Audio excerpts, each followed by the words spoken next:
Se essa folha chegou nas suas mãos, é porque alguém teve coragem de cavar onde ninguém mais queria mexer. É porque não teve medo de saber o que deixaram escondido por mais de meio século. O que você tem aí não é caderno de oração, nem lembrança de família.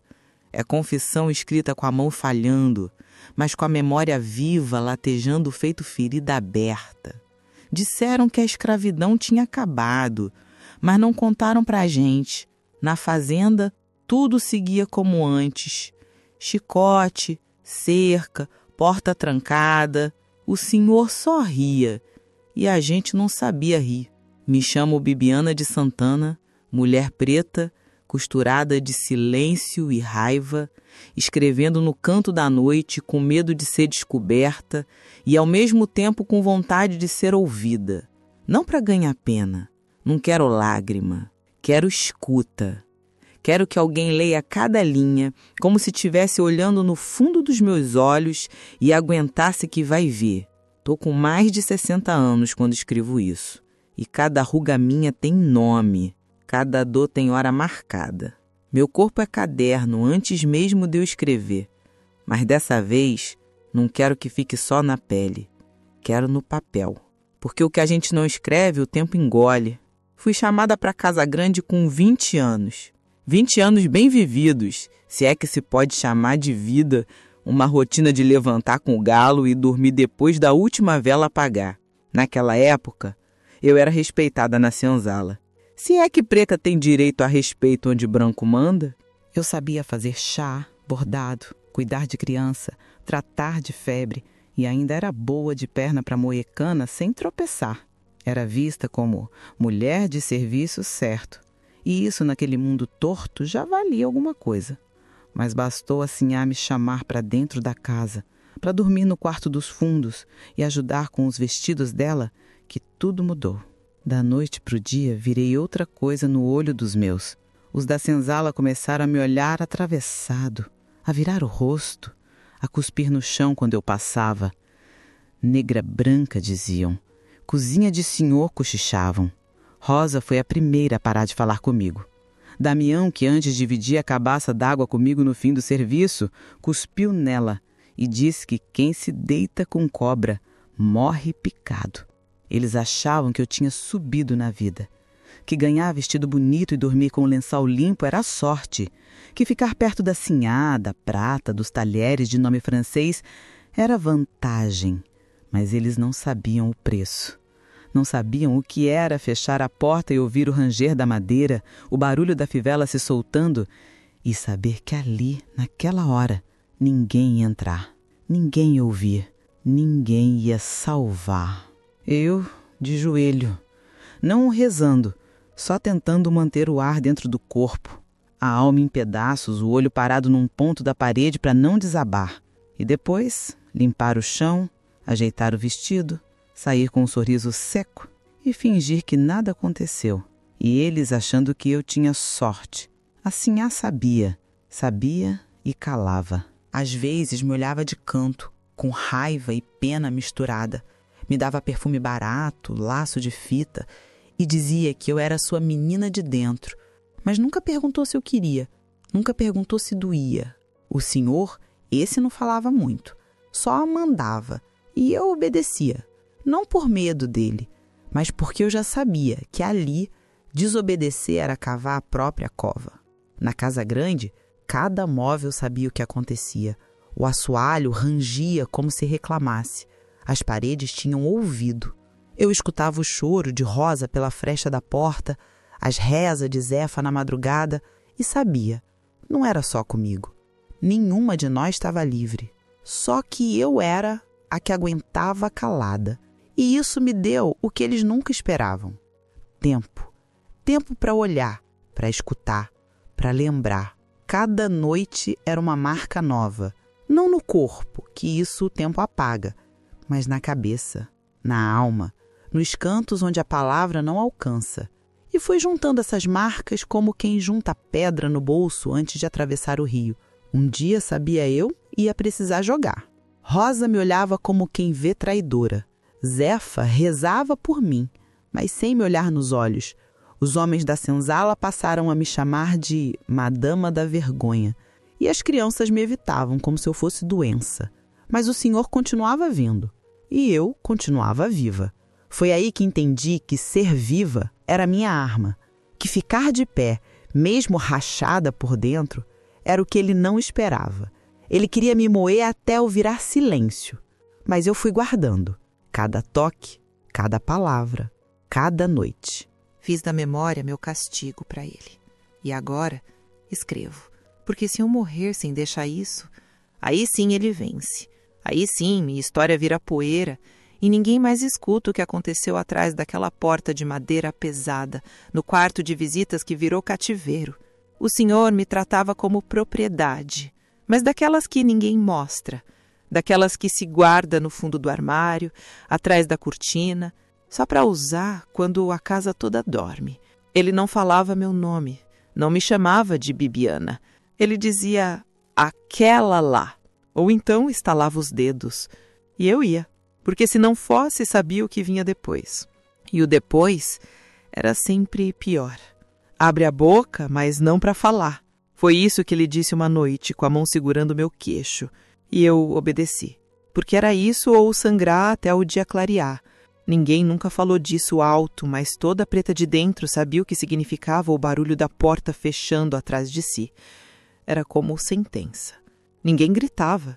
Gritar era pedir fim, e fim ali era cova rasa com cruz torta. De dia, eu andava pela casa com vestido limpo e cabelo preso, ajeitando toalha, servindo chá, anotando os pedidos da sinhá. De noite eu era coisa. E coisa não tem nome. Não tem vontade, não tem direito, é usada, e depois dobrada e guardada no canto. Mas o que mais doía não era só o que ele fazia comigo, era o que o resto fazia também. Zefa e Rosa riam pelas costas. Riam baixo, riam curto, mas eu ouvia. Chamavam de negra engomada, boca de senhor, a preferida. Rosa dizia que eu abria as pernas por comida. Zefa fazia o sinal da cruz quando passava por mim, como se eu fosse pecado ambulante. Mas de noite eu ouvia o choro delas, porque o senhor não era homem de uma só. Cada semana ele escolhia, e todas nós tínhamos nossas noites marcadas. Rosa uma vez ficou com o rosto roxo por 3 dias. Disse que caiu da escada, mas o olhar dela dizia outra coisa. E mesmo assim continuou rindo de mim, porque era mais fácil me odiar do que se olhar no espelho e ver o que o mundo fazia com a gente. A senzala também não perdoava. Damião disse que negra que serve o branco é menos que bicho. Eusébio passou a fingir que eu nem existia. As mulheres desviavam o corpo quando eu sentava perto. As crianças começaram a me chamar de senhora, com um deboche na boca. Olha a Bibiana fina, servindo prato de louça, limpando os beiços do senhor. E eu calava, não porque era covarde, mas porque não tinha onde gritar. Gritar para quem? Para sinhá, que fazia vista grossa? Por padre, que dizia que mulher sem marido é campo aberto? Para um mato, que já estava cansado de ouvir nossa dor e não poder fazer nada? Então, engoli tudo, e o veneno foi fermentando. A dor que não tem nome vira outro bicho dentro da gente. No começo ela rói por dentro. Depois ela endurece a pele, trinca o olho, pesa o passo. E um dia ela vira plano, vira memória afiada. O senhor vinha fedendo a cachaça e fumo. Me puxava pelo braço como quem arrasta saco. Me dizia, deita e sorri. E eu sorria, porque o medo também sorri quando precisa sobreviver. Uma vez, ele me prendeu à porta com um cinto. Disse que era para não fugir do gosto. E eu fiquei ali, inteira por fora, morta por dentro. Depois levantava, limpava o canto da boca, ajeitava o cabelo e voltava para a cozinha. E Rosa, sentada na beira da pia, olhava para mim como se eu fosse inimiga, como se eu tivesse escolhido aquilo, como se ser escolhida para servir fosse bênção. A verdade é que nenhuma de nós era escolhida. A gente era puxado como se puxa frango do terreiro. E quem tentasse ciscar demais levava a lâmina no pescoço. Só que a lâmina para nós não era faca, era silêncio. era exclusão, era desprezo até dos nossos. E mesmo assim, eu continuei ali. Porque a casa grande era um teatro. E eu aprendi a ser atriz. Enquanto fingia que não via o mundo desabar por dentro, eu decorava os papéis, os rostos, os nomes. Guardava tudo no canto da mente que ninguém alcança. Uma noite, Zefa entrou no meu quarto. Estava com o olho vermelho, o rosto manchado. Disse que não aguentava mais, que o senhor agora só queria ela, que não deixava mais ela descansar, que a sinhá tinha mandado dar chá de erva ruim para acalmar o sangue, dessas que cortam até a alma por dentro. E eu ouvi. Ouvi como quem escuta o próprio espelho falar, mas não abracei, não consolei, só disse: "Você ainda vai rir de mim amanhã." Ela não respondeu. Saiu com o corpo torto e a cabeça baixa. Naquela noite, o senhor me chamou de novo. E eu fui, porque não tinha para onde ir. Porque o chão da senzala não me queria mais, e o da casa grande era gelado demais. Depois disso, comecei a guardar a erva. Comecei a prestar atenção nos temperos, nos chás, nos cheiros. Comecei a aprender que o mesmo mato que cura também pode adoecer devagar. E se você chegou até aqui, não se esqueça de se inscrever no canal, deixar o seu like e de me dizer de onde é que você está me ouvindo. Se tem uma coisa que ninguém nunca conseguiu tirar de mim foi o ouvido. Sempre escutei bem, desde pequena. E quando parei de falar com os outros, foi aí que escutei mais ainda, porque o silêncio tem o dom de fazer os sonhos entrarem sem pedir licença. E tudo que entrou, eu guardei. Eu aprendi cedo que palavra falada voa, mas a escrita, essa fere devagar. E quando o corpo virou só casca de uso, entendi que a única parte minha que ele nunca ia tocar era a memória. Foi aí que comecei a usar ela como faca. Cada noite de uso, uma anotação. Cada cheiro dele, uma linha. Cada frase sussurrada no escuro, um pedaço de mim virando vingança. Não escrevia à luz da vela. Escrevia debaixo do pano, escondida no fundo do baú, onde a sinhá guardava retalho velho. Costurei um saquinho com sobra de algodão e dentro dobrei folhas rasgadas dos cadernos que os filhos do senhor deixavam largados pela casa. Caneta eu não tinha, mas carvão e sangue bastavam. Escrevia com o dedo sujo de fuligem, depois com pena de galinha e tinta de casca de jabuticaba esmagada. Tudo torto, tudo escuro, mas tudo verdadeiro. Era como reza, cada palavra uma maldição, cada frase uma vela apagada na cara do demônio. Eu já sabia que não ia ter justiça de homem branco, que nenhum delegado ia subir a estrada de barro para ouvir preta da senzala, mas também sabia que o tempo tem ouvido, que o mundo gira e quem escreve sobrevive, mesmo que depois o corpo vire pó. Comecei a escutar mais do que devia. A sinhá, por exemplo, rezava alto, mas cochuchava pecado no ouvido do padre. Toda semana ele vinha abençoar a casa. Saía com o rosto suado e a batina amarrotada. Tinha uma criada branca nova que sumiu depois de 3 visitas dele. A sinhá disse que ela foi chamada para a cidade, mas eu vi ela chorando no galinheiro com a barriga inchada e a cruz no pescoço pendendo para o lado errado. Anotei o nome do padre, a data, a hora que entrou e a que saiu. Os filhos do senhor também tinham seus podres. Um pegava as moedas do cofre da sala e trocava por bebida na vila. O outro deitava com um rapaz branco que trabalhava no engenho. Bibiana via tudo, guardava tudo, porque se me faltava voz, sobrava olho. E enquanto escrevia, o ódio criava raiz. Mas não era só do senhor, não. Comecei a odiar Rosa. Odiava o riso dela. Odiava o jeito que ela me olhava com superioridade, mesmo sabendo que o chão da nossa desgraça era o mesmo. Odiava porque ela sabia da dor e fingia que não era com ela.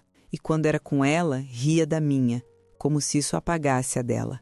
Ela não ria por mal, ria por desespero. Mas eu não perdoava. Não naquela época. Eu também estava cega. Uma vez, ouvi ela dizendo para Zefa que eu devia gostar do que recebia. Que quem ganha vestido e perfume não pode reclamar. Eu estava atrás da porta. Segurei a respiração e deixei o peito queimar por dentro. Depois escrevi. Rosa fala que eu gosto. Eu falo que ela nunca viu minha boca depois da noite. Nem o joelho, nem a alma. Mas o tempo é cobra. Ele enrola, silencia e de repente dá o bote. Uma noite, acordei com barulho de água. Pensei que era rato, mas era Rosa, dentro do tacho, com as pernas dobradas, tentando afundar a cabeça com a própria mão. Estava tentando ir embora por conta própria. Assim correu, gritou, chamou os homens. Tiraram ela antes que sumisse de vez. Ela não disse palavra, só chorava. Balançava o corpo de frente para trás, com a boca aberta, mas sem som. Assim a disse. É cansaço. Eu só olhei. Cansaço é dormir 4 horas por noite. Cansaço é trabalhar com febre e ainda sorrir. O que Rosa tinha era desespero com nome. Nome que toda mulher preta da casa já conhecia. Depois daquele dia, Rosa não falou mais comigo. Nem com ninguém. Ficou muda. Assim a mandou dar chá de arruda, benzimento, até banho de sal grosso. Nada adiantou. A voz dela foi embora. E eu comecei a entender que meu silêncio, por mais pesado que fosse, ainda era mais vivo do que o dela. Mas o ódio que eu sentia, esse não foi embora. Só mudou de forma, virou foco. Comecei a notar mais, a prestar mais atenção, a seguir o Senhor com os olhos, a escutar os ruídos da casa como quem escuta aviso de santo. Comecei a separar folha de Comigo Ninguém Pode, raiz de cipó, flor de dama da noite. Comecei a estudar o veneno. Não para matar, ainda não, mas para saber, para estar pronta, porque um dia eu ia precisar mais do que memória. A maioria pensa que vingança nasce de grito, de raiva quente, de fúria. Não, vingança de verdade nasce no silêncio, no intervalo entre um toque e outro, entre o fechar da porta e o abrir dos olhos de manhã. Ela não grita, ela cozinha, ferve, fica de molho dentro da gente, até tomar gosto. Foi nessa época que parei de ver as coisas com desespero e comecei a olhar com cálculo. Se o Senhor me via como objeto de noite e a senzala me via como traidora de dia, eu ia me ver como máquina. Máquina de lembrar, de anotar, de esperar. Porque só sobrevive quem aprende a engolir seco e cuspir tarde. O caderno já não era mais só desabafo, virou planejamento. Passei a numerar as páginas, a testar minha escrita, toda noite. Depois que o Senhor dormia, eu acendia um palito de fósforo dentro de uma lata para fazer luz sem mostrar claridade. Anotava o que tinha no prato dele, O que ele elogiava, o que deixava de lado, o dia que ele teve dor de barriga, o chá que a sinhá mandava ferver, tudo. Mas mais do que isso, comecei a mexer com as ervas. Na casa grande tinha um armário de madeira escura. Lá no fundo da despensa, onde ficavam os potes de vidro com planta seca. A sinhá dizia que era para dor, febre, enjoo. Eu sabia que ali tinha mais do que isso. Tinha mato que cura, mas também tinha folha que, mal usada, faz o sangue parar. Comecei a separar por cor, por cheiro, por tempo de fervura. Testava primeiro em mim, com doses pequenas. Uma gota de chá de sabugueiro com folha de arruda me deu dor no estômago, mas passou. Anotei. Depois fiz um caldo de cipó preto misturado com casca de pinhão bravo. Testei num rato que pegamos na cozinha. Demorou 3 horas. Ele se encolheu, gemeu baixo e morreu quieto. Anotei. Passei a guardar restos em frascos escondidos atrás do tonel de água. Ninguém ia lá. O tonel fazia barulho à toa e o pessoal dizia que era a assombração da negra velha que morreu no tronco. Melhor para mim. Assombração guarda segredo. Enquanto isso, o Senhor seguia vindo. Só que agora eu ouvia as palavras dele como se fosse teatro. Ele falava as mesmas coisas. Sorria para mim, fica calada, faz do jeito que eu gosto. E eu fazia, mas com os olhos abertos. Cada gesto dele era um passo a mais para o fim que eu desenhava. Eu não planejava a morte rápida. Eu queria desgaste. Eu queria ver ele definhar aos poucos, como ele fez comigo e com todas nós. Queria que cada colher que eu servisse fosse um empurrão em direção à falha, que o próprio corpo dele virasse inimigo. Comecei a observar os horários. Ele era mais fraco de manhã, tossia, reclamava de dor na lombar. De noite, ficava vermelho, suado, comia muito, bebia mais ainda. Era quando se achava mais forte que mostrava a fraqueza. Na Páscoa, ele teve febre. Mandaram buscar o padre. Eu servi o chá. No São João, ele desmaiou depois do jantar. Foi do vinho, disseram. Eu já sabia que não. Porque eu estava ali, com a colher de pau, com o pano de prato, com o olhar. E o que ninguém entendia era que a arma que mata nem sempre é faca. Às vezes é colher, às vezes é sorriso, às vezes é o costume. Enquanto isso, na senzala, o ódio contra mim só crescia. Damião disse em voz alta que eu era feiticeira de patrão. Zefa já não olhava nem para minha direção. Rosa continuava muda. A alma dela tinha morrido antes do corpo. Ela passava pelos cantos feito sombra. Uma vez, tropeçou e caiu. Ninguém ajudou, nem eu, porque eu também já era outra. Não era mais a Bibiana que pedia compreensão. Agora eu era a Bibiana que observava, anotava, preparava. Estava me cozinhando no próprio sangue. E isso ninguém tira. O senhor começou a adoecer de verdade. Primeiro foram suores noturnos. Depois, a tosse. A comida não parava direito no estômago. A sinhá dizia que era a idade. Os filhos começaram a se preocupar. Chamaram o médico da cidade. O homem veio, apertou barriga, olhou língua, bateu no peito do senhor com os dedos e disse que era coisa da velhice. Mandou descansar. Comer leve, tomar chás amargos, chás que eu mesma preparava. A primeira vez que ele me elogiou na frente dos outros foi nessa época. Essa negra cuida de mim melhor que médico, disse. E todos riram. Eu também ri, mas minha risada foi diferente. Foi de quem já sabia o final da história, porque a história era minha e eu ainda estava escrevendo. A gente sempre soube que hora nenhuma era segura, nem de dia nem de noite. Mas tinha dias que Deus parecia cochilar mais forte, e era nesses dias que a maldade se sentia à vontade para andar de sapato dentro da casa. Zefa começou a andar com a mão na barriga. Não era febre, não era enjoo de comida estragada, era enjoo de quem carrega coisa dentro. Coisa que não pediu, não quis, mas que agora crescia por conta própria. Primeiro, ela tentou esconder. Depois, a barriga foi se arredondando, o rosto murchando. O senhor fingia que não via, mas os olhos dele pesavam nela toda vez que ela entrava no quarto para limpar. Era a dele, todo mundo sabia. Até a sinhá, que sempre fingia demência, dessa vez não conseguiu disfarçar. No fim de uma tarde, chamou Zefa no quarto. Eu estava do lado de fora, com um pano de prato na mão e o coração querendo fugir do peito. Escutei cada palavra pela fresta da porta. Você não vai andar com essa vergonha à mostra dentro da minha casa, disse a sinhá. Zefa não respondeu. Nunca foi de brigar. Era daquelas que engole até o grito dos outros. Mas naquele dia, o silêncio dela parecia mais grito que resposta. A sinhá mandou preparar um chá de correção. Mistura de erva amarga, casca de pau, raiz de planta que só nasce onde o mato é doente. Eu sabia o que era. Era chá de fazer sumir o que não pode nascer. Disse que era para limpar o ventre. Limpar para eles era apagar. E eu, que até ali me achava feita de pedra, tremi. Fui atrás de Zefa mais tarde. Encontrei ela sentada no canto do terreiro, com a saia suja e a testa suada. Falei baixo, sem olhar direto no olho. Não bebe esse trem. Ela respondeu com a voz fina, como quem fala com a própria morte. Se eu não beber, eles matam do mesmo jeito.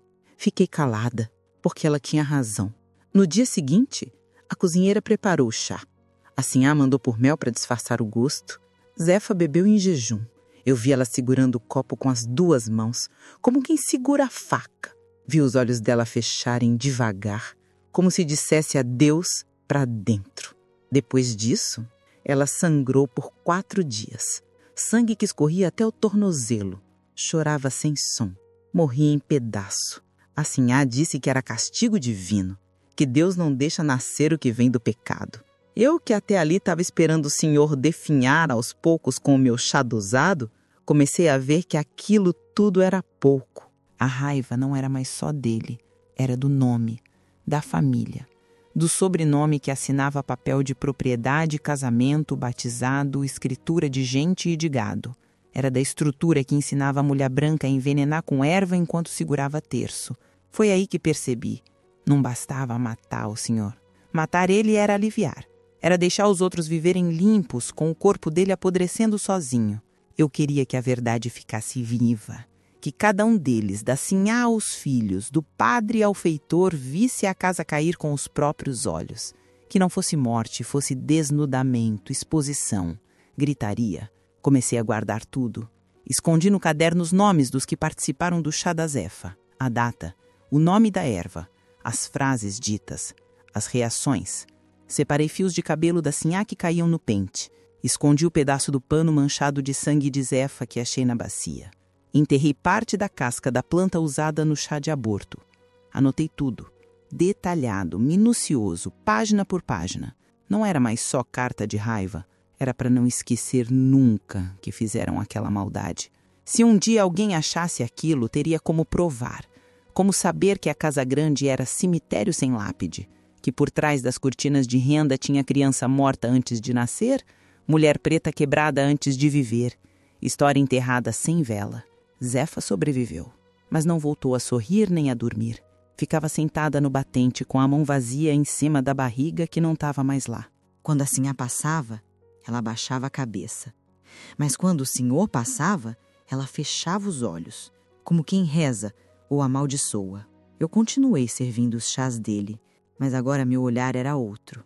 Já não era mais o de quem queria vê-lo fraquejar de dentro para fora. Agora eu queria que ele soubesse, que descobrisse, que entendesse o que era ser envenenado com calma, com frieza, com método. Porque o que fizeram com Zefa foi isso. Serviram para ela o fim, numa xícara limpa, com mel, com educação. O Senhor já não era a sombra do que foi. Tossia feito cachorro velho, vivia deitado, a pele murchando, os dedos trêmulos, mas ainda mandava. Mesmo doente, a voz dele era a lei, e ninguém respirava fundo sem saber se ele ia gostar ou não. Só que o mundo, quando apodrece, atrai mosca. E foi assim que vieram os filhos, os 2. Vieram montados em cavalo fino, chapéu de aba larga, bota limpa, com cheiro de fumo importado e nojo de poeira. Chegaram dizendo que agora iam cuidar das coisas do pai. E o que era casa virou palco. E eu, que já estava acostumada a andar invisível, comecei a ser olhada de novo, mas de outro jeito. O mais novo era o pior. Sempre foi. Desde pequeno já dava tapa na cara de negra velha só para ver o barulho. Quando cresceu, virou aquele tipo de homem que acha que tudo se curva a ele. Gente, bicho, mulher. E preto para ele nem era gente, era escada. No segundo dia, entrou na cozinha sem bater. Me viu de costas, lavando louça. Chegou perto, encostou no meu quadril e disse com a voz enrolada: "Eita, essa aqui ainda tá na casa? Pensei que já tinha virado parte da mobília." Fingi que não ouvi. Continuei esfregando a panela com força, mas ele insistiu. Botou a mão no meu ombro e disse: "Dizem que tu era do meu pai, mas velho não sabe usar direito. Posso te ensinar coisa nova." Virei devagar. Olhei dentro do olho dele. Tinha faca na pia, tinha garfo, tinha colher de pau, tinha tudo, mas eu não peguei nada. Peguei meu próprio olhar. Apontei o dedo para o nariz dele e disse baixo: "Eu já servi muito macho da sua laia. Hoje, se botar a mão de novo, eu sirvo é praga." Ele riu, mas não era riso de certeza, era riso de disfarce, de quem não espera resistência. Avancei meio passo. Ele recuou. "Vai rir até quando?" perguntei. Ele virou as costas e saiu, e nunca mais entrou na cozinha sozinho. Naquela noite, escrevi isso. Hoje eu mostrei o dente e Branco sentiu medo. Foi pouco, mas foi a primeira vez. O mais velho era outro tipo, mais calado, mais frio. Falava com calma, como quem finge que é bom, mas eu via nos olhos dele o mesmo sangue do pai. Dava a ordem como quem mata bicho, sem levantar o tom. Ele foi o que chamou outro médico, trouxe de fora, da capital. O homem veio de paletó com cheiro de remédio no bolso e soberba nos sapatos. Fez perguntas, examinou e disse que o senhor estava no fim dos trilhos. O velho ouviu e pediu chá. Olhou para mim com a boca tremendo e disse: Só confio nela. E eu servi. Servi com cuidado, com pano limpo, com colher de prata. Mas por dentro eu já estava fervendo, porque agora eles achavam que eu era parte da casa. Negra antiga, diziam, da confiança. A Sinhá até me chamou para sentar quando o padre veio rezar, mas eles não sabiam que meu caderno já estava quase cheio, que cada nome dele estava anotado, que cada data de abuso, cada castigo dado a Zefa, cada tapa em rosa, cada marca que eu vi e não pude socorrer, tudo estava ali, costurado entre as folhas. E agora, além do caderno, eu tinha outra coisa. Eu tinha coragem, a do medo que já passou do ponto, a coragem de quem já perdeu tudo e só resta o grito. A partir daquele dia, andei diferente, falei diferente. Eles percebiam, mas não sabiam dizer o quê. Zefa me olhou uma vez, quando passei com a bandeja na mão. O olhar dela era outro também. Era como se dissesse, agora vai, e eu respondi com um olhar também. Um sim mudo, mas que fazia barulho dentro. O senhor começou a tremer de frio, mesmo com cobertor de lã. Mandava chamar o padre, dia sim, dia não. Rezava com voz fraca, como quem quer pagar a dívida com oração de última hora. O mais velho dizia que era fim da estrada. O mais novo só bufava e dizia que negro tinha olhado torto. Eu só servia o chá e anotava tudo. Naquela semana, o senhor me chamou por mim 2 vezes só para segurar a minha mão. Disse que eu era a última amiga, que nunca esqueceu nossas noites. E eu segurei a mão dele com firmeza. Porque era assim que se segura um homem quando ele está caindo, olhando no olho, sem pena nenhuma. Naquela noite escrevi: agora é ele que treme, e sou eu que firmo a mão. A Sinhá foi a primeira a cair, não de morte, mas de corpo. Começou com febre baixa, tremor nos dedos, depois veio a tosse, daquelas que parecem querer arrancar a alma pela garganta. Chamaram o doutor da cidade. Ele veio com a cara fechada e a pasta cheia de pomada e promessa. Disse que era nervo, disse que era fraqueza, depois disse que era coisa da idade. Mas eu sabia o que era. Era culpa, vazando pelos poros. A pele dela ficou fina como folha de papel, o olho fundo como poço seco. Começou a esquecer nome, a confundir os filhos, a rezar alto no meio da noite. Uma vez chamou pela mãe, outra vez por mim. Disse: Bibiana, me ajuda.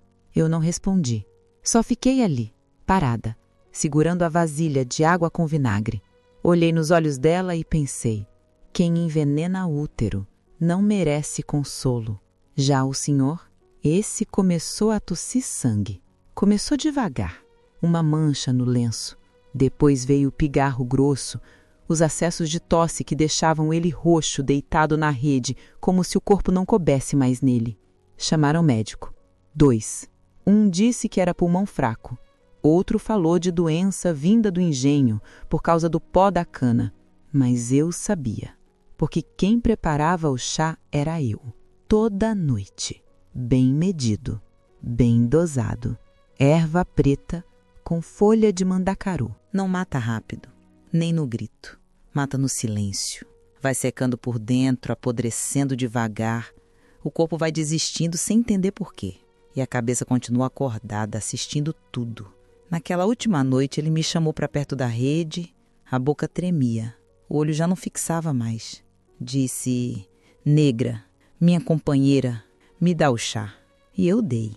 Quente, amargo, perfeito. Ele bebeu devagar, engasgou no fim. Me olhou como se visse a luz. Sorriu e morreu. Mas não foi sorriso de paz. Foi riso torto, espasmo de dor. O velho morreu rindo, mas de dor. Eu não chorei. Limpei o canto da boca dele, Fechei os olhos com os dedos que ele tanto forçava a abrir nas noites em que me tomava como coisa. A morte dele não teve grito, nem vela, nem padre em tempo. Teve só meu silêncio e a certeza de que parte da vingança estava feita. Mas não bastou, porque o filho ficou. E o filho era pior. Com o pai morto e a mãe doente, ele assumiu a fazenda com sede. Mandou cortar salário de feitor, aumentar a carga dos homens, trocar as mulheres de função. Rebaixou Zefa para cuidar de porco. Rosa virou varredora da varanda. E eu fui chamada para o escritório. Fui sem entender. Achei que era para chá ou para limpar os livros do pai. Mas quando entrei, vi que ele trancou a porta.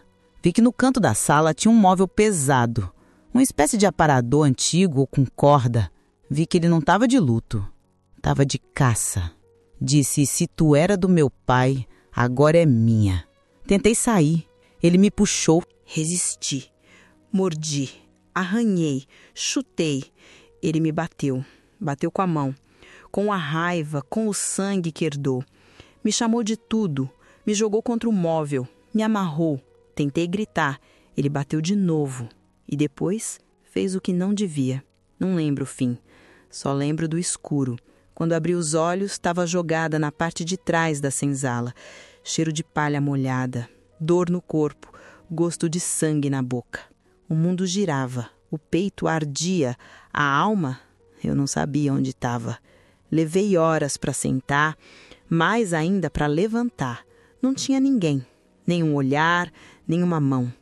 A senzala tinha virado cemitério e eu, mais uma vez, virei coisa. Mas agora não ia mais guardar. Agora era guerra. Eu abri os olhos devagar, depois de horas no breu. O corpo ardia de dor, mas a dor me mantinha viva. Vi o chão de barro, o teto de sapé, o cheiro de mofo misturado com sangue. Levei a mão ao rosto. Sentei. A cabeça latejava. Uma parte de mim pensou que se deitasse de novo seria para nunca mais levantar. Mas a fúria correu junto com a dor. Levantei, cambaleando, os ossos rangendo. Umas palhas da para da cama me espetavam as costas. Calcei os pés descalços, senti o frio da palha molhada de orvalho. Arranquei o vestido manchado, lavei o corpo com água fria num pote que achei no canto. Liguei o peito, respirando como quem engole fumaça. Liguei os sentidos. Tudo pronto. Saí da senzala, as portas rangendo, uma lua magra vazando luz nos corredores. O resto dormia ou fingia dormir. Eu queria que acordassem. Quando cheguei na cozinha da casa grande, a mulher branca que cuidava dos utensílios olhou para mim como se eu tivesse virado assombração. O filho do senhor, aquele que me amarrou no móvel, estava lá, contestando empregados, mandando trocar as talhas de barro por louça de porcelana, dizendo que agora tudo devia parecer civilizado para mostrar poder. Vi ele me notar. Ele parou. Tenho certeza que me reconheceu ferida, sangue nos pés, vestido rasgado no canto, olhar ardendo. Ele deu um passo para trás. Chamou 2 capachos dele, homens brancos com boinas e chapéus, para me agarrar. Ele sorriu como quem vai cortar lenha. Você acha que ainda pode andar por aqui? Ele disse. A voz baixa, carregada de desdém e medo. Hoje eu não obedeço mais, falei, olhando para ele como ele nunca pensou que alguém olharia. Ele avançou, pegou no meu braço. Eu sacudi, derramei o copo de água que levava. Escorreguei no chão úmido. Ele me empurrou, a raiva explodiu. Zefa apareceu na porta, bravo, nervosa, segurando um pedaço de pau. Rosa, logo atrás dela, ergueu uma panela de ferro pesado. O lampião estava aceso sobre uma mesa. Rosa bateu. O lampião tombou, estilhaçou o vidro. O fogo faminto pulou para a mesa, depois para os tecidos, para cortinas leves que a sinhá tanto gostava. Vi chamas amarelas lambendo o pano branco. Gritos. O filho do senhor urrou. Os homens com ele correram para apagar o fogo, para conter a cena. Eu vi a sinhá cambalear, cheirar fumaça, tapar o rosto. O filho tentou agarrar a Zefa, mas ela recuou. Rosa gritou, um som alto, que ecoou pelos corredores. Eu saquei a faca que eu carregava sempre presa no cinto. Primeiro flechei a palma da mão dele, um corte limpo. Ele gritou de surpresa, não de dor alta, tipo dor que arde mais no orgulho. Deixou escapar um sangue vermelho na manga branca do casaco. Os capachos vieram todos. Quis me segurar. Eu girei, chutei, arranhei, me desvencilhei.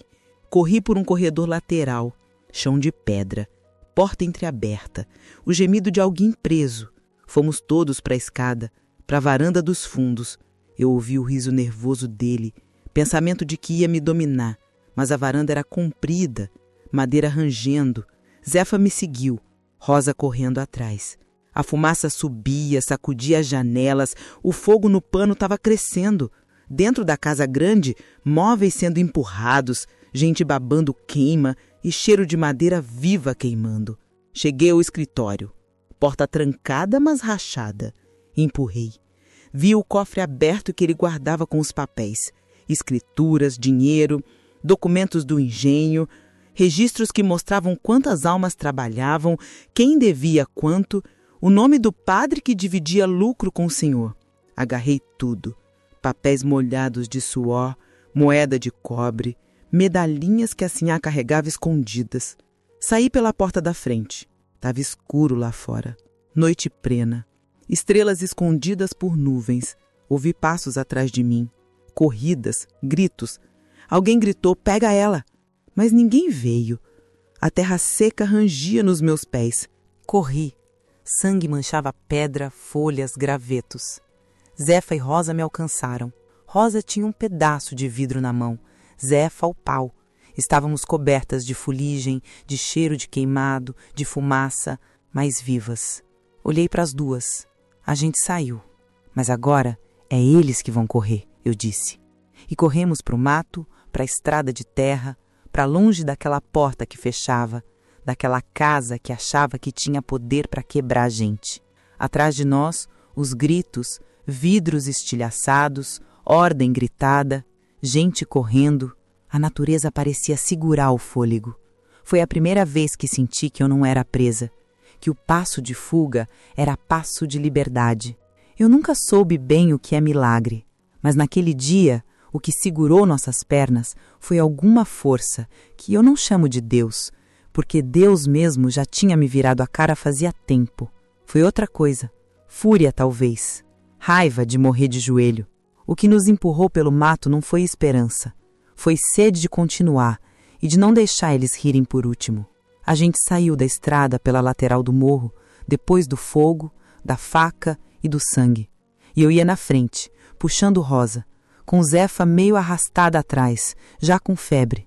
O corpo dela pesava como o saco molhado, e a cada 5 passos ela gemia. Os pés dela estavam cortados de tanto correr sem chinelo, os meus também, mas eu nem sentia mais. Não tinha rumo certo. Só mato, cheiro de bicho, som de folha e de vento. Dormimos encostadas num tronco de árvore torta, cobertas com galho. Nem dormimos. Cochilamos com um olho aberto e o outro tremendo. No segundo dia, achei uma trilha fina de terra batida, escondida entre bambuzal. Caminhamos por ela até a perna falhar. Foi quando vi a fumaça. Uma fumacinha fina saindo do chão, atrás de uma cerca viva. Rosa disse que era armadilha. Eu disse que era risco necessário. Arredei a cerca com o ombro e encontrei a casa. Baixa, escura, torta, feita de tábua velha e barro rachado. Era mais buraco que morada. Mas de dentro saía cheiro de comida rala e fumo queimado. E uma mulher saiu, sozinha, pequenina. Os olhos dela viram a gente antes da boca dizer qualquer coisa. Não trago polícia, eu falei. Trago dor. Ela olhou para Zefa tombando no meu ombro, para Rosa com sangue seco na nuca. Depois, olhou para mim. Só tenho um canto no chão e 3 dias de sossego para dar. Foi assim que a gente entrou. A mulher era preta, forra. Devia ter uns 60 e muitos anos. Carregava no corpo a marca de ter sido açoitada tantas vezes que a coluna já andava de lado. Falava pouco. Mexia nas panelas como quem costura segredo. Ajudou a lavar nossos cortes com água de casca de laranja, passou um unguento de erva no pé de Zefa, Rosa dormiu sentada, com o rosto encostado num pano de chão. Eu fiquei acordada. Cada som lá fora me fazia lembrar do filho do senhor gritando que ia pendurar nossas tripas na porteira. No segundo dia, a mulher trouxe notícia. Estão botando preço na cabeça de vocês. Prometeram terra e gado para quem entregar. Eu olhei para ela e disse: A senhora vai querer a recompensa? Ela soltou um sopro pelo nariz. Quase um riso. Não, mas vão bater aqui. 3 dias. Depois disso, nem as galinhas podem ficar. De tarde, escutamos longe o latido de cão. Zefa tremeu. Rosa levantou com faca de cozinha na mão. Eu me encostei na parede e fechei os olhos. Aquilo não era descanso. Era só pausa de execução. Naquela noite não teve escolha.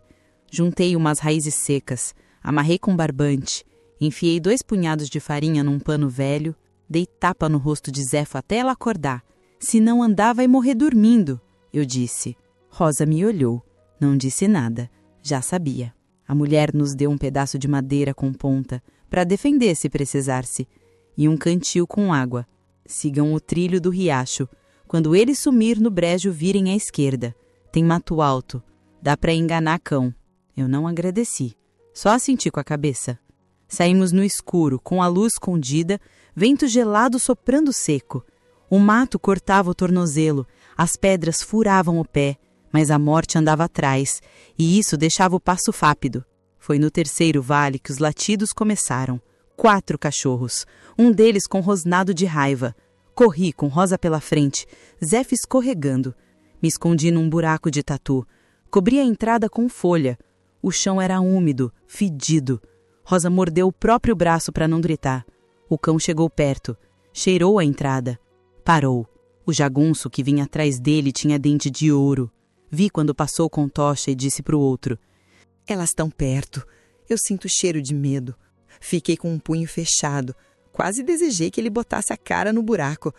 Eu mordi a língua para não gritar. Eles passaram. Depois de horas saímos do buraco. O corpo doía, mas a raiva dava perna. Encontramos um rio raso. Cruzamos com água até o joelho. E foi do outro lado que Zefa desabou. A febre subiu. A boca dela tremia. Peguei ela nos braços. Rosa segurava a trouxa. O dia já nascia, mas o céu ainda era de chumbo. Lá no alto do morro vi 5 cavaleiros. Um deles com chapéu claro. O filho do senhor. Ele gritou para a estrada: Pago em ouro para quem trouxer, viva ou morta. Quero a língua dessa preta arrancada. Eu ri. Fraco, mas ri. E segui. Sem descanso, sem rumo certo, só com o corpo inteiro dizendo que ainda não era a hora de cair. A noite caiu devagar, arrastando com ela o cheiro de medo frisco. Estávamos eu, Rosa e Zefa, com o corpo pedindo descanso, mas o espírito resistindo. Fugi do sol, fugi das chamas, fugi da voz dele, tudo para achar um lugar onde pudesse fechar os olhos e não ver o que me parte por dentro. Quando achamos o quilombo, ele estava escondido no meio de serra coberta de mata. Não era lugar de ódio ou revolta. Era lugar de gente rachada igual a mim, que também queria paz. Casas de taipa, palha, panelas baratas, preguiça, vento entrando pela porta pequena, gente que falava baixinho para não acordar o passado. A mãe do quilombo, mulher forte como árvore retorcida, me olhou com desconfiança. Ouvi os outros cochicharem. Ela era da casa, da família do senhor, mas eu fechei o punho por dentro. Rosa tremia, Zefa gemia. Não podia me dobrar ao julgamento de quem nunca viveu o que vivi. Ficamos ali uns dias. Zefa melhorou devagar. Rosa limpou as chagas. Eu arrumei a mochila velha, costurei os trapos, arranjei pano limpo para cobrir o corpo. As noites eram frescas demais. O céu parecia mais leve do que o da casa grande, como se a lua tivesse demorado para acordar só para nos deixar dormir. A paz chegou como veio uma ressaca, suave, cambaleante, quase não acreditável, mas o medo nunca saiu. O filho do senhor não esqueceu. Ouvi rumores, viajantes, negros livres, dizendo que havia recompensa para quem trouxesse as 3 que fugiram da casa do velho. Que ele mandava buscar por toda parte, que tinha gente murmurando que elas apareciam nas estradas de terra, que se escondiam em riachos, que a negra de dentro escapou. Rosa acordava no meio da noite, suada, falando o nome dele. Zefa tossia, doía o peito, dizia que queria morrer do nada, mas eu segurava o corpo dela, dizia que não, que agora era outra vida, sem coleira, sem gemidos, sem porta trancada. Os primeiros dias no quilombo foram medo e silêncio. Eu me escondia atrás da porta, observava as luzes da fogueira, observava quem chegava, se olhava para mim diferente. Alguns me perguntavam, tu era da casa grande? Eu dizia que não. Mentia que o fumo me cegava para lembrar, mas a verdade pesava no peito.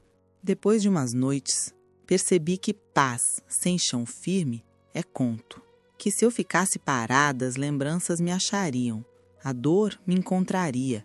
Então decidi, silêncio sim, mas atenção, olho vivo, corpo pronto para fugir de novo se precisasse. Não queria mais invadir cidade, nem denunciar, nem fazer tumulto. Só queria um canto para morrer inteira, sem ter que esquecer quem fui. Mas também sem viver esperando o próximo passo da circunferência de fogo que acham que sempre vai me cercar. Me sentei debaixo de uma árvore. Manga ria sobre mim. Folhas caindo miúdas, vento que se perdia no mato.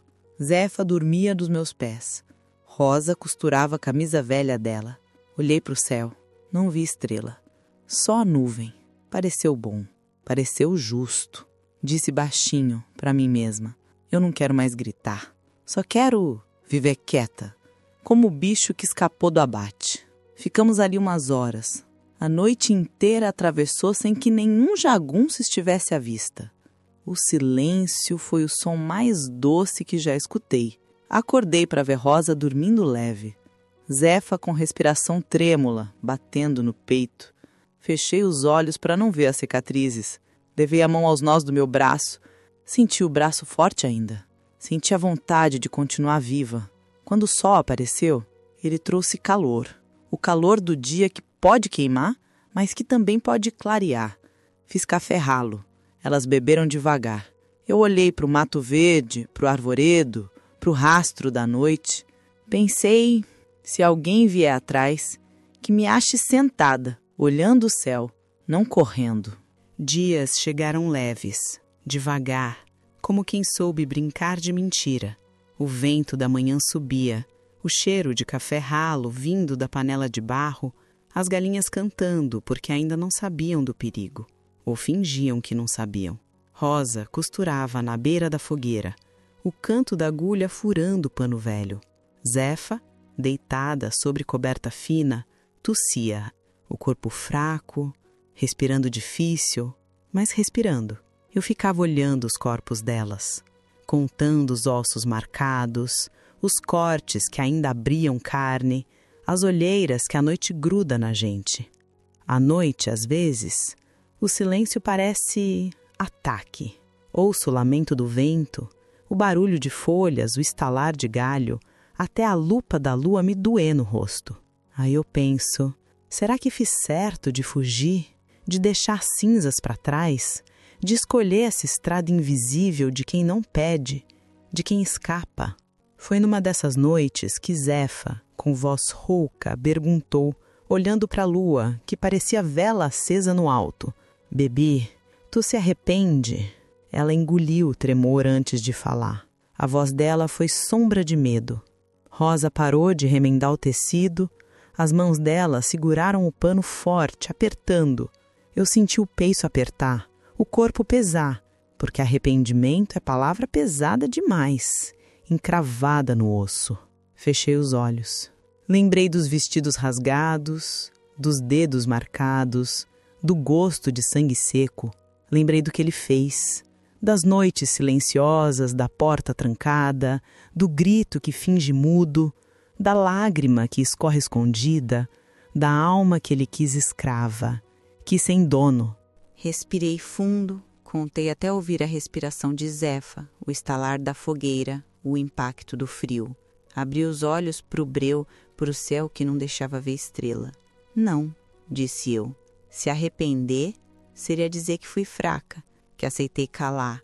Eu não aceito. Sei que muitos nunca vão me perdoar. E tá bem, perdão é fruta de gente que nunca se queimou. Eu não quero isso. Quero que lembrem. Quero que cada gota do chá que me fez beber, cada noite que ele fez promessa sem nunca cumprir, cada porta que se abriu para me trancar, quero que tudo isso seja lembrado. Que eu morra com um nome pesado como ferro para aqueles que acham que poder é faca de mando. Zefa olhou para mim, o rosto dela aceso pelo fogo, tremendo. Rosa baixou os olhos. O silêncio foi bordado de medo. Continuei. E se um dia me chamarem de assassina, que seja, porque o que ele fez comigo não tem nome bonito. A dor que ele me obrigou a engolir, o corpo que ele usou só para mando, o medo que se instalou como casa, isso é minha identidade. Que se chamem de assassina, se é assim que vão querer entender, mas não apago o que vivi, nem deixo que me apaguem. As palavras ecoaram no espaço do quilombo. O canto dos grilos fez coro, o estalar de palha, o vento entrou na porta pequena.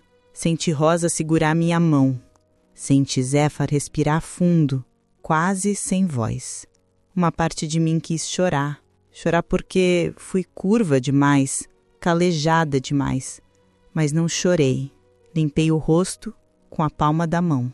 Me levantei. Fui buscar água no pote de barro. O frescor dela bateu na cara como bofetada. O corpo doeu. Cada passo era lembrança. Mas cada passo também era vida. Voltei.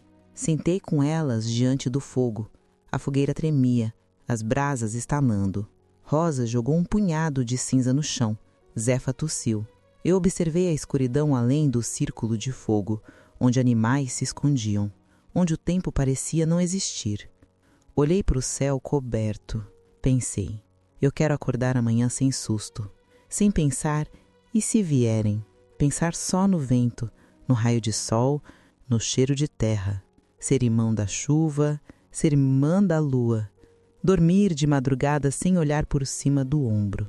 Mas também sou a que sou. Não posso fingir. Se alguém vier dizendo que matei, que diga. Porque matei o silêncio. Matei a vergonha, matei a mentira que dizia que meu corpo era loja de abuso, que meu gemido era culpa. Matei esses fantasmas. Rosa chorou baixinho. Zefa fechou os olhos com força. Eu segurei a mão delas. O fogo estalou. O vento balançou a palha. O mundo parecia menor e ao mesmo tempo maior, porque os pés da gente estavam cravados na terra. Tu, Rosa falou tremendo. Se eu ficar assim para sempre, tu acha que vai me perdoar? Olhei para ela. O rosto dela marcado. Segurei os ombros dela.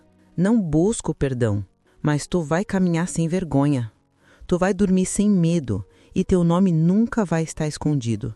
Se alguém vier perguntar quem era Rosa, dizem, era a mulher que fugiu, que escolheu respirar. Zefa dormiu deitada de bruços, o tórax dela subindo devagar, o rosto suado. Pareceu criança que acorda de pesadelo. Eu cobri ela com um pano, e enquanto o vento resfriava à noite, pensei, hoje eu deixo o medo longe. Amanhã, se amanhecer, deixo o corpo descansar um pouco. Fechei os olhos também. O luar beijou meu rosto.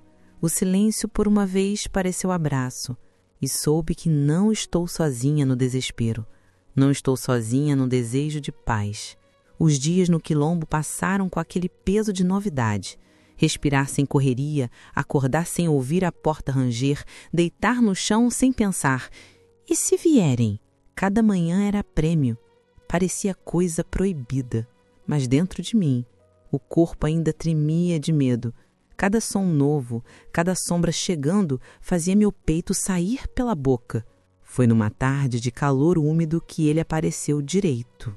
Trazia no rosto o pó da estrada, o suor do mato, os pés inchados. Veio de longe, outro homem fugido. Tinha o olhar de quem já foi caçado, mas ainda assim seguia de pé. Chamava-se Manuel. Não sabia nada dele, nem queria saber no começo. Aprendi a desconfiar de todo mundo. Gente branca enganava fácil. Gente preta, às vezes, carregava traição dentro do corpo. Ele ajudava a buscar lenha, erguer pedra, consertar barraco com barro velho. Quando Rosa ou Zefa não podiam ir, ele ia. Trazia água do rio, cuidava do fogo e falava pouco. Um dia, no cair da tarde, ele me viu limpar uma ferida no meu ombro que eu escondia sempre. A mão dele hesitou no ar, como se quisesse tocar, mas não tocou. Eu congelei. O braço parecia obra de memória, cicatriz de ferro, corte que fecha mal, marca que lembra riso dele de noite. Tu... Ele falou baixo, a voz tremida. Essas marcas... Tu sofreu muito, né? O tu dele atravessou meu silêncio como navalha. Eu não sabia se respondia. Tens vezes desejei que não perguntassem, porque perder controle ia deixar o passado entrar. Mas ele ficou lá, me observando. Sim, falei por fim. Sofri, mais do que qualquer corpo de gente suportaria. As palavras saíram como dor. Eu falei da sinhá, do senhor, do homem que pensava que podia usar meu corpo como se fosse casa. Falei da mão dele firme na porta, fechada, do brilho da lâmpada quando ele encostava, do gosto do meu medo. Falei da rosa que ri quando ouço passo de homem, da Zefa que tapa o peito quando ouve latido de cão. Manuel escutou, cada palavra parecendo que abria ferida nova, mas também limpava. Ele ficou ali, olhou minha mão, olhou o corte. Disfarçou um soluço baixinho. Eu rezo para que isso passe algum dia, disse ele baixinho, para que nossos filhos, quem vier depois, não carregue isso que tu carregas, que eles nunca mais pensem que corpo serve para dor, serve para uso de inventar desprezo, que isso seja pecado que tu não mereces. Não chorei na hora, a garganta doeu, fechei os olhos, tentei puxar o braço, mas ele não largou. E a primeira lágrima que caiu, caiu sem aviso. Caiu quente no rosto, escorrendo como chuva de passado. Chorava sem parar, como se todo o peso acumulado estivesse saindo. Manuel me abraçou. Deu um abraço largo, firme, não de pena, nem de piedade. Abraço de ombro que segura. Abracei de volta como quem segura o último pedaço de vida. Quando me soltei, Rosa e Zefa estavam olhando. Rosa com os olhos brilhando, Zefa tremendo.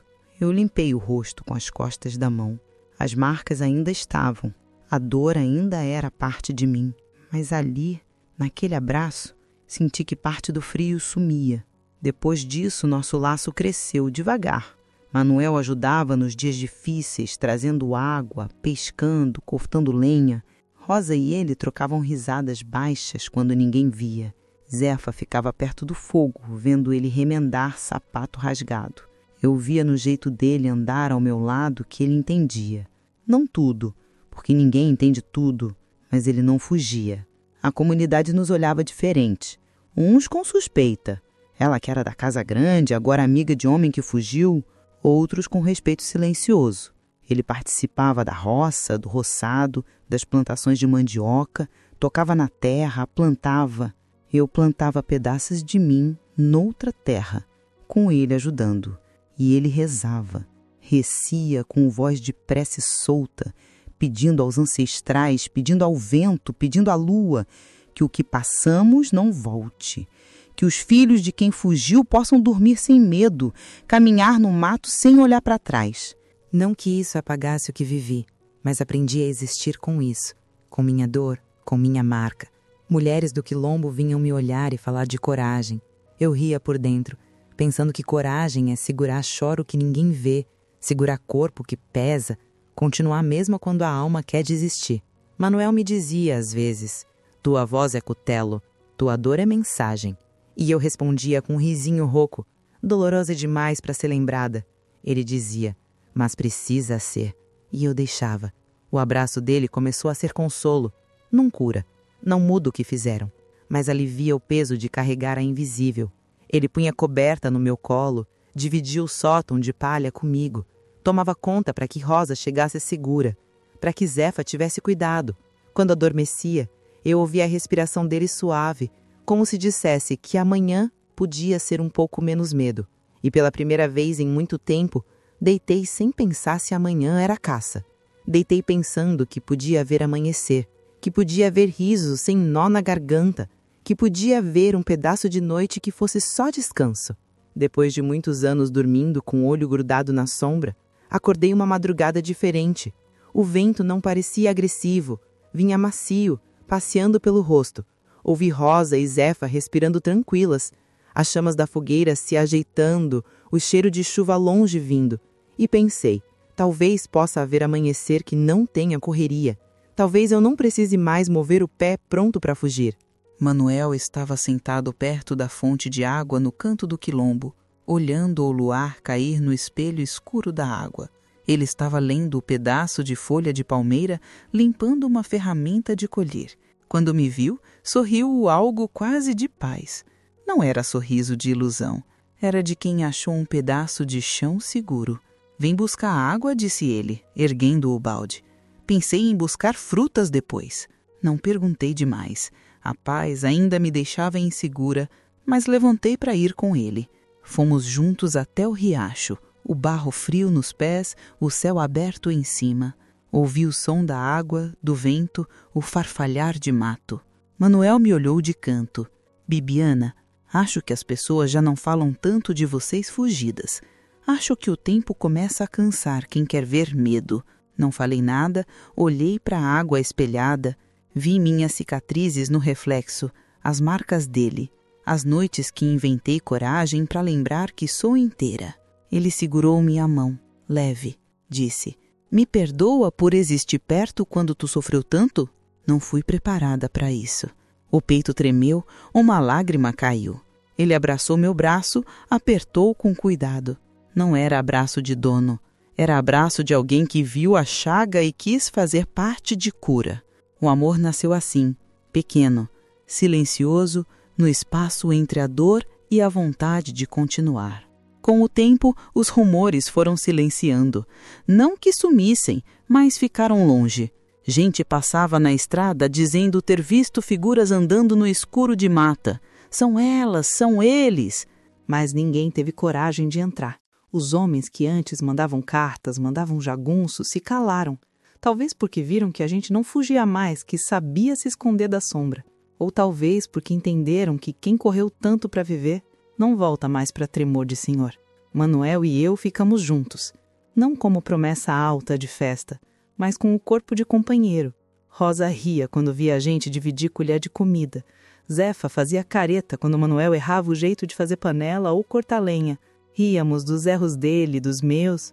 O amor virou costura lenta. Juntar o sujo, fechar as feridas com o dedo limpo. Ri do medo que ficou pequeno. As manhãs tornaram-se mais claras. A ordem do quilombo era acordar com o sol, trabalhar com o sol, descansar com sombra. Manuel me ensinava a colher fruta sem pressa. Rosa cuidava das crianças do quilombo correndo atrás de cavalo de pau feito de madeira velha. Zefa cozinhava. Eu costurava, remendava roupa, lavava panelas. De noite dormíamos mais tarde, mas sem susto. Uma vez Manuel falou olhando para o meu braço, para a cicatriz, tu és tremenda, Bibiana. Que teu filho ou filha, se tiverem, nunca precise ver isso.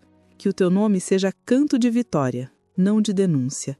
Ele beijou minha testa depois disso. Eu fechei os olhos. Chorei de novo. Choro de quem achou casa no seio do medo.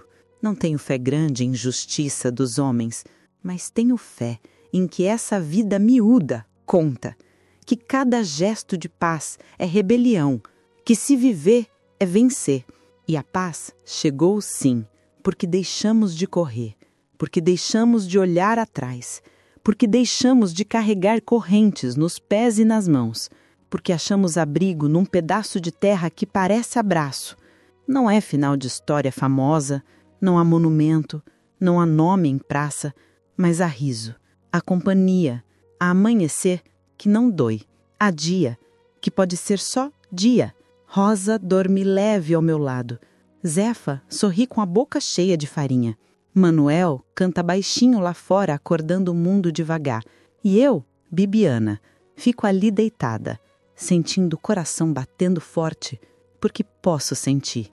Hoje, sou mulher cuja vida foi partida em pedaços. E hoje, escolho juntar os pedaços. Escolho viver com o que restou. Escolho olhar para frente, não para a esquina onde vinham os gritos. E sei que se alguém quiser me chamar de assassina ou fugitiva, deixo, porque já me chamaram 1000 nomes. Que me chamem de quem escapou, de quem viveu. E se você gostou desse relato, Não se esqueça de se inscrever no canal, deixar o seu like e de me dizer de onde é que você está me ouvindo.